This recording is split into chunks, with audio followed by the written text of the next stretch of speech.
Hi guys, so in today's video I wanted to give you guys my labor and delivery story time. You guys saw the vlog, but you guys didn't really see in depth what happened, and a lot of things went wrong in my labor and delivery. So if you want to be informed and if you want to know what happened during my labor and delivery, please keep on watching. So I'm gonna start this video off by saying my daughter is happy, healthy, and she was born happy and healthy, and that's all I wanted for her and for myself. But certain of my preferences were not given to me, and the fact that this is my last child really kind of pissed me off. But if you want to be informed and if you want to know what to do to make sure stuff like this don't happen to you, especially if you're a first-time mom or you're about to give birth in 2026, I would suggest you watch this video. So let's get into it. First things first, my due date was January 1st 2026, and she did not come on my due date. So after a week past my due date, they schedule me to be induced. The first thing I would suggest, if you're past your due date and you go for your last checkup at your doctor's office, get your membrane sweep.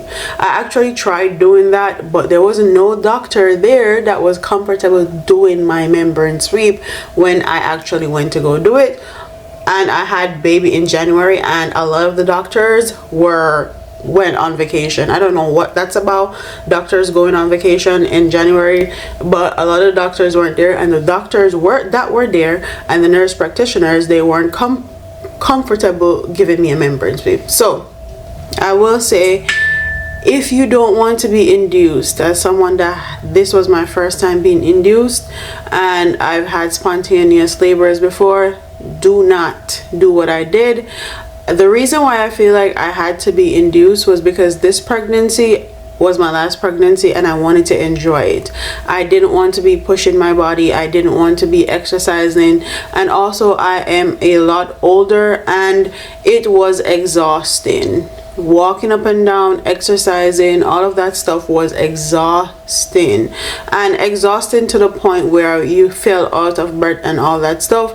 And during my other pregnancy, it wasn't like that. When I was in my 20s, my pregnancies were a breeze, so it allowed me to actually move around and exercise throughout my pregnancy and be fine. This one was not the case, but I'm gonna warn people and say, if you want to go into spontaneous labor and you don't want to be induced, make sure you keep active. Make sure you don't do what I do and just rest. The day came and I didn't sleep much. I was up from 3 a.m. I took a bath. If you watch my vlog video, you'll see that. And we had to be there by 6 a.m. So I took a bath, I took care of myself, I make sure I ate breakfast, I make sure I was good, and then we head to get my induction. So once I went in at 6, we got there, we came, we got escorted back. I put on my gown, and then I had to be hooked up to my IVs and my monitoring system and all of that. First thing they're gonna place when you go in is your IV, and my initial nurse missed my veins 3 different times. She could not get my IV.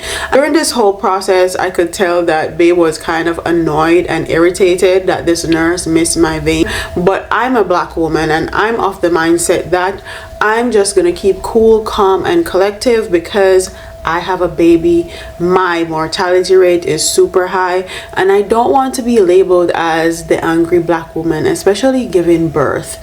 So I didn't say anything. I was just like, okay, you're gonna do it over and over, do it 3 times and miss, it's fine, we'll sit here, I'll take the pain until you actually get the vein.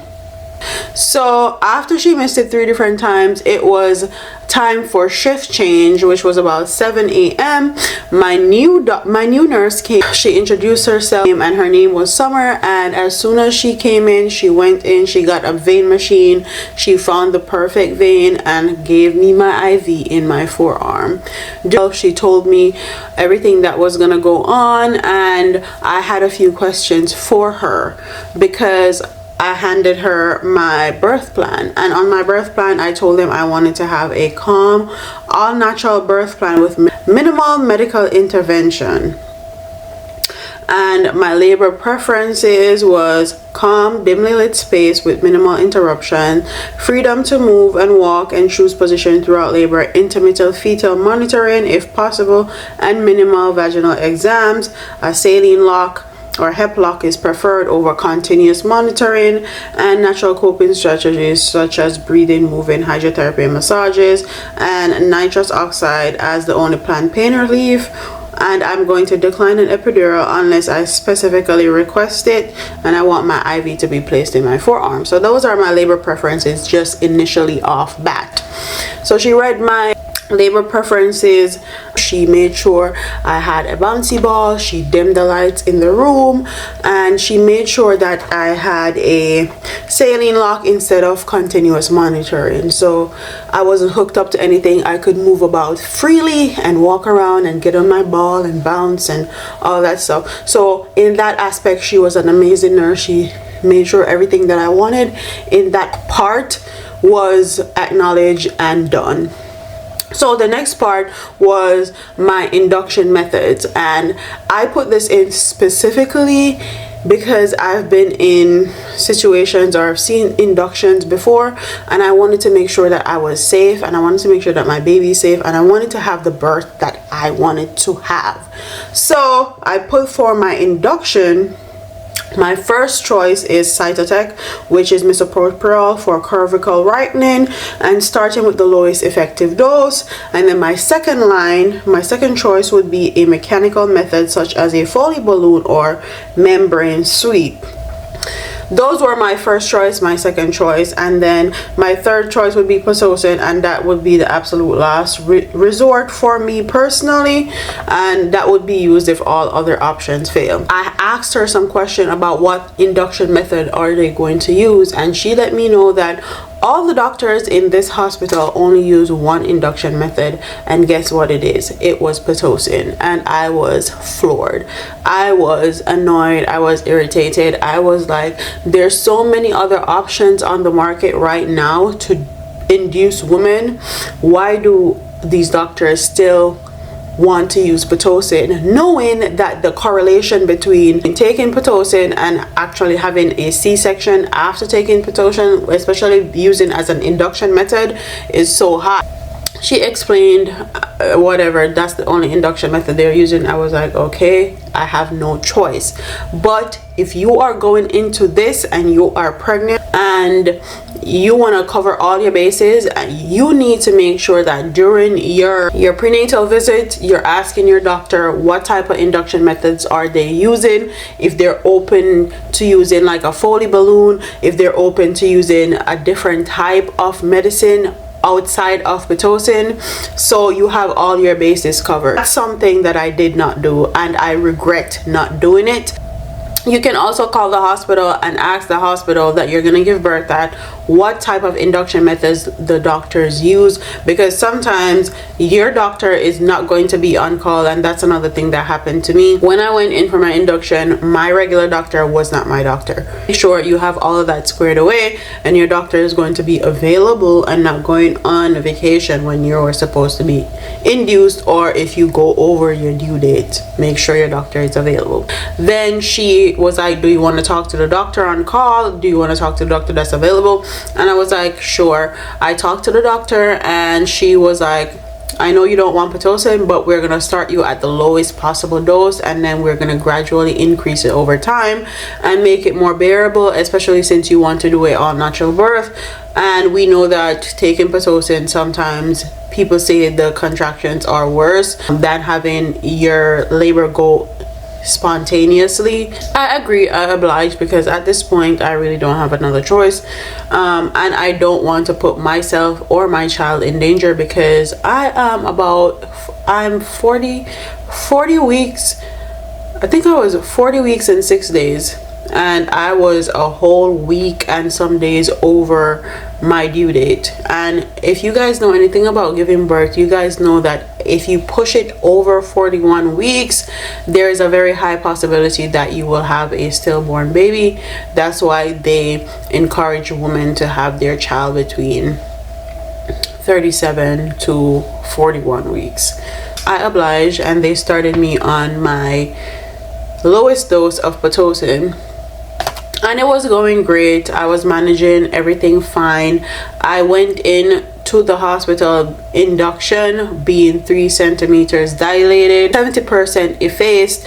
So I was like, okay, I am going to be good. This labor is going to be fast. I can handle this. So I don't even know what time it is, but the last time I checked me, I was at 3 centimeters.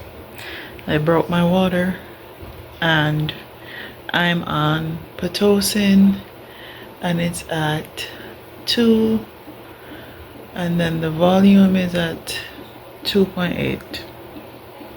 The contractions are starting to rev up, but I'm doing okay.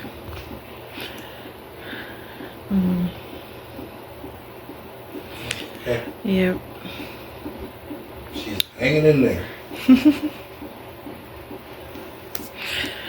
So yeah, I said this baby's gonna be born at 4.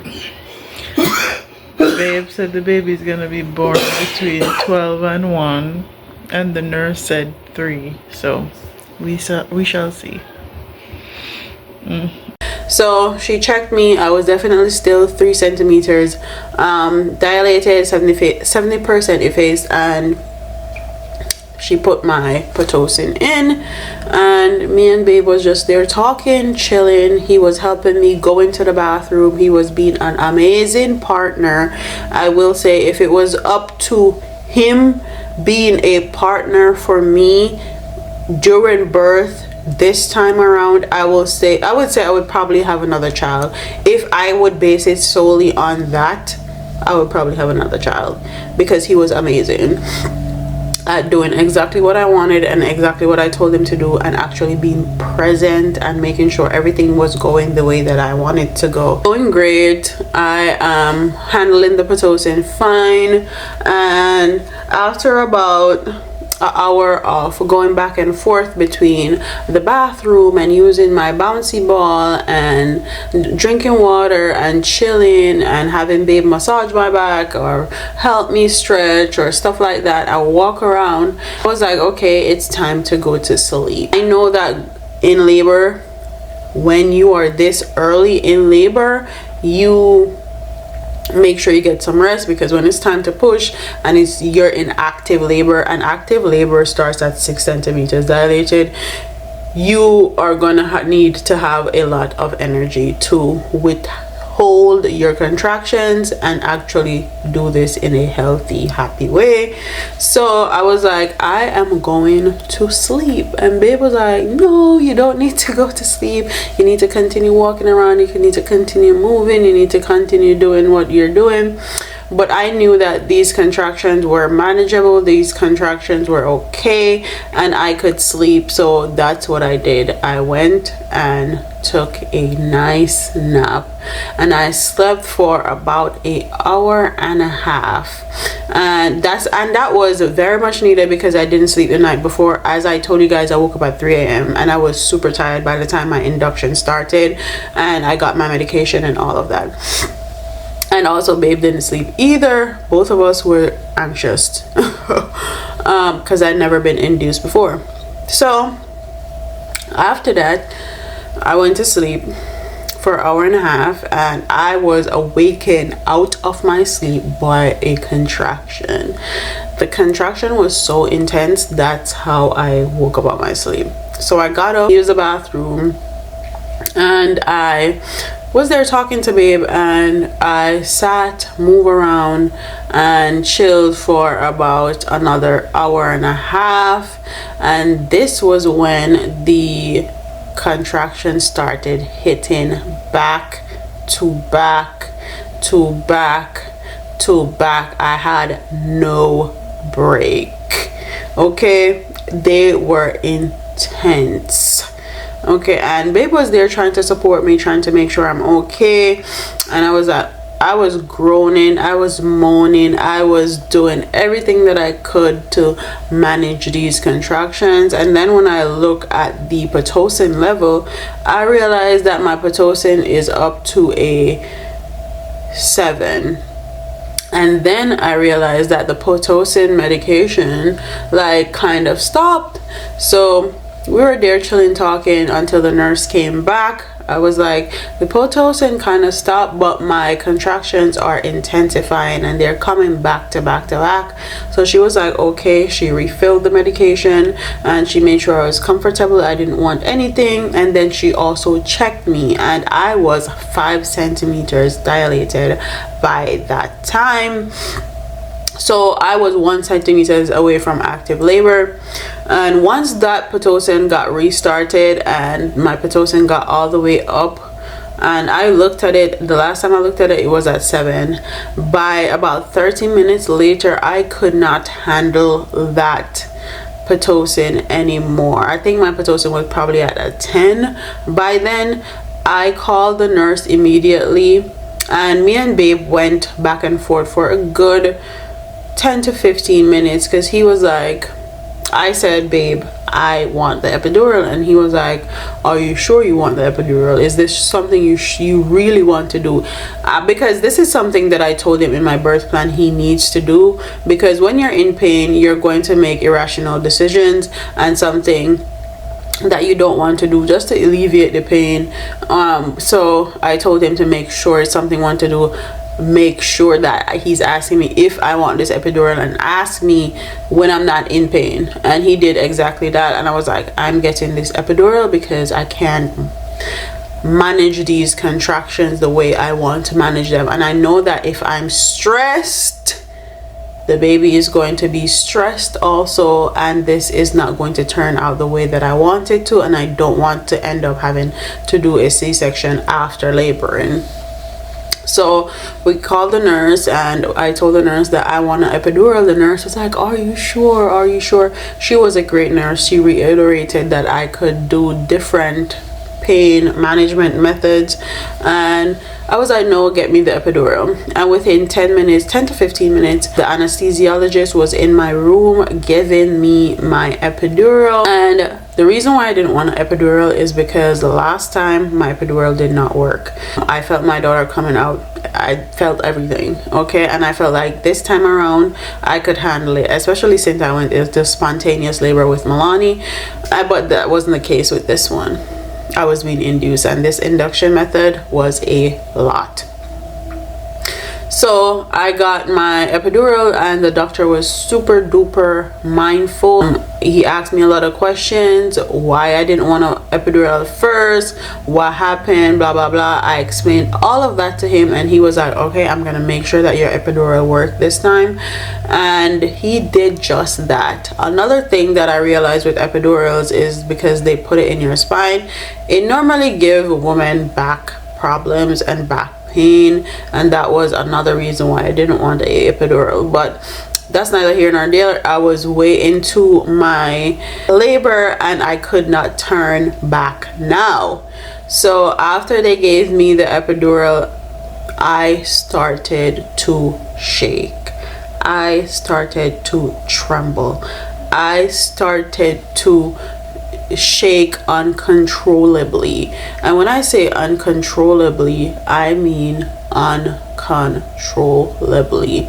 And it was gradual. So I was trembling a little bit, I was cold a little bit, and then it got to a point where I was just shaking really hard, where I couldn't stop. And when I looked over at baby, I could tell that he is worried, because I just started shaking super hard and I couldn't stop.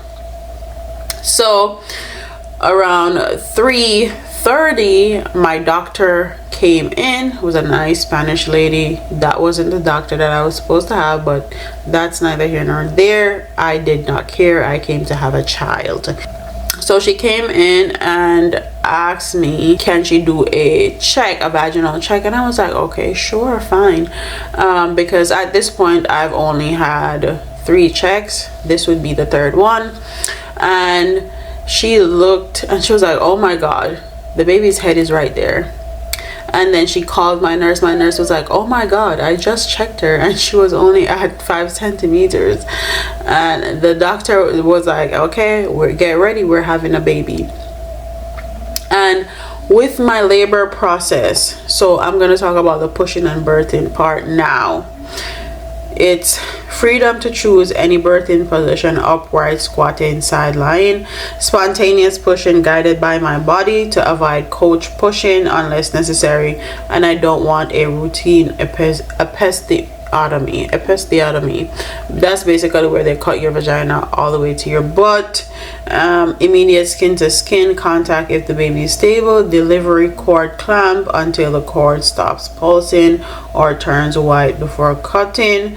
No tugging or excessive pulling on my placenta. So that was what I had for my birth and pushing. When it got time for me to push, the doctor was like, okay, I'm gonna put you on your back. I didn't want to give birth on my back, but that's neither here nor there. She wasn't my doctor. I did not expect them to oblige any of my preferences at this point, because nothing that I wanted in my preference as far as my birth plan was going the way that I wanted anyways. So she put me on my back, I put my legs up, and she was like, the baby is right there, the head is right there, I'm gonna tell you to push. I'm gonna need a big push from you. And I kind of like scrunched my face up, and I guess she saw, and she was like, okay, I'm gonna wait until you have a contraction to push. And I was like, okay, I'm good with that. And I was like, oh, I feel her coming. And she was like, okay, a contraction is coming, now it's time for you to push. And I push one big push, and Manaya Kalani was born at 3:39 p.m. January 8, 2026.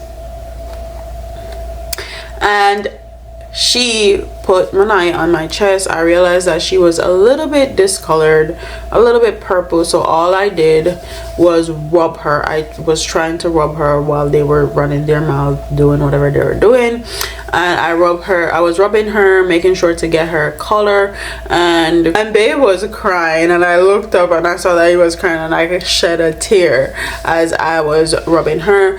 And babe actually told me that Manaya was born with her cord around her neck, and I'm glad he didn't tell me that in the moment. He actually told me that after, so because if he did tell me in the moment, I probably would have freaked out. But yeah. And then for afterbirth, these were my preferences: my partner to cut the cord, all newborn procedures delayed after bonding and breastfeeding if the baby is stable, assessment done on my chest whenever possible, combo feeding until milk comes in, priority will be breastfeeding, my placenta will be kept in a cooler, and the baby will get the vitamin K shot, eye ointment will be administered, and delay bath for after the first 24 hours. So I wanted my delayed cord clamping until the cord was white. That didn't happen. Like, as soon as she came out and I delivered my placenta, they cut my cord. I was highly irritated and annoyed because the nurse was there trying to convince me that the cord was not pulsing and it was white. I was like, okay, whatever, cut the cord. Babe cut the cord. And then as soon as Manaya came out, I put her on my boob. She was moving her head like she was looking for my boob, and I put her on my boob. I guess she was hungry. She is a foodie just like her mommy. And she breastfed for about 20 minutes, and I had my skin to skin bonding time for about 45 minutes. After my 45 minutes was done, she was given her eye ointment and her vitamin K shot, and then they weighed her and do all all the footprints and all the stuff, and then they gave her back to her dad, and her dad ended the last 15 to 20 minutes with bonding with her, which was what I had on my birthing plan. Also, I wanted to keep my placenta, and I actually forgot my cooler, and she was a good nurse in getting a cooler and packing my placenta up for me in a cooler, and I got to keep my placenta, so I'm very happy about that. Then after they gave the baby to hubby, I went and got cleaned up, and I got the pad put on, I got my peri bottle, I got my witch hazel pads and all of that together, and then I sat there, and then I was wheeled from my delivery room to my postpartum room. And something amazing happened when I was in my postpartum room. Once we took Manaya into that room, it was the most gorgeous sunset I have ever seen in my life. Once we looked through the window, it was amazing.